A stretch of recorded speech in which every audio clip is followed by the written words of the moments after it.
speech beforehand. I call this piece Ozymandias, a reference to the 19th century poem by Percy Shelley. The form at the top of it is a physical representation of the gentle but inevitable forces of time. The figure on the left is the metallic bust of Hernando de Soto, which adorned the hoods of long-defunct De Soto Plymouth cars in the 1950s.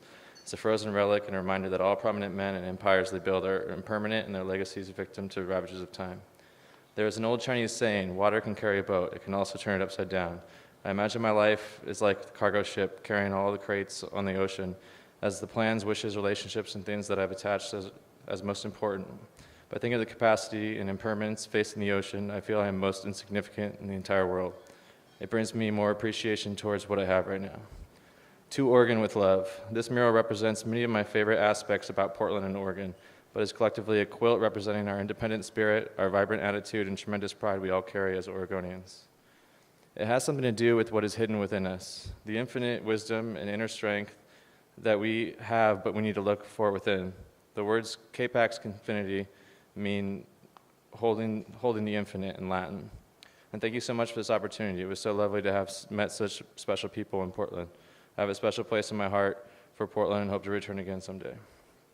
Since it was my first mural, I was given one of the smaller walls. Many of the other artists had multiple stories to cover and scissor lifts or scaffolding to climb.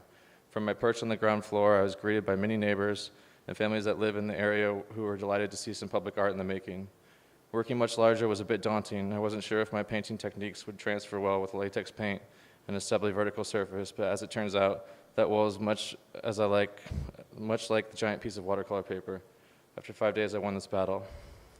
Those were a few of the descriptions that the artists gave of their work and the experiences during the summer's public art project, Forest for the Trees. My name is Gage Hamilton. I'm the founder of Forest for the Trees project. Today, I'm going to talk a bit about authenticity. The goal of Forest for the Trees is to provide local and visiting artists with the creative freedom to best represent their work in the form of large-scale public artworks.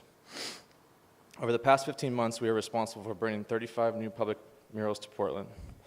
Artists involved have come from Australia, Brazil, Canada, Japan, Mexico, China, South Africa, as well as all around the US, and a dozen locals to connect with Portland and share their work with the community.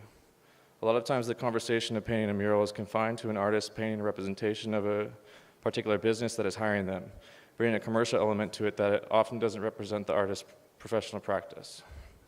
Artists don't own buildings, rarely own businesses, and usually can't afford to pay for the supplies or equipment necessary to paint large murals, nor should they.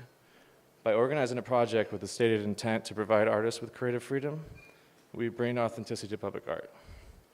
I'm a big believer in that the visual landscape that you surround yourself with really impacts how you feel, so bringing more contemporary art to blank walls, we're making the landscape more interesting.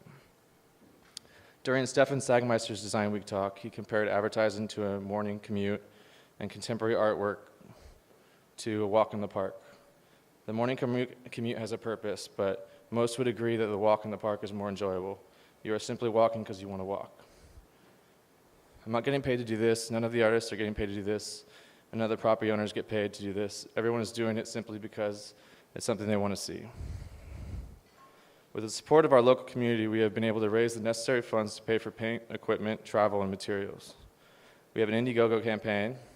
A few people that presented tonight, including Kelly in Georgia and Kevin Kavanaugh, who was mentioned earlier, along with many others, have been huge in helping us bring this thing to life through their support. And the Regional Arts and Cultural Council topped it off with matching funds we were able to raise. And this is one of those rare things that really does exist outside of any commercial realm, and it can only work in a community that values creative expression and protects the authenticity behind that expression. Portland is an internationally recognized creative hub and home to many talented artists, and it's important that we foster an environment here where the creativity can be represented in the public places.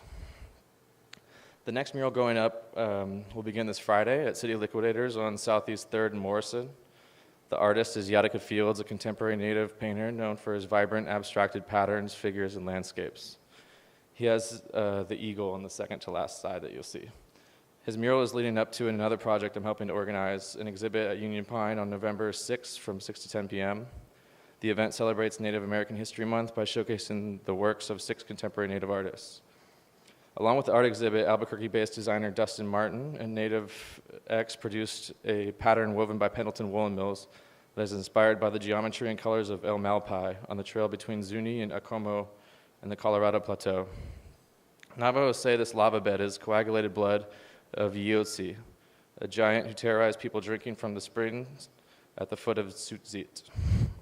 The elders say that the giant was slain there by the mythical monster slayer twins before the world was a place for humans to thrive. For the release of this collection, Dustin has teamed up with Tanner Goods, Beam and Anchor, Wooden Falk, Lift Label, and Harding Wilson, each making their own unique items using the El Malpai design.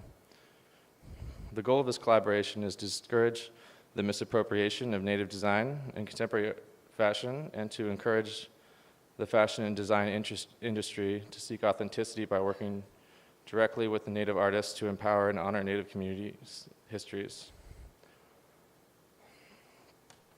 This is Yadika's work on the top left here, the eagle, and he's going to be doing a similar mural that's starting Friday morning, and it'll last for about a week, his painting. And so the event at Union Pine is November 6th from 6 to 10 p.m.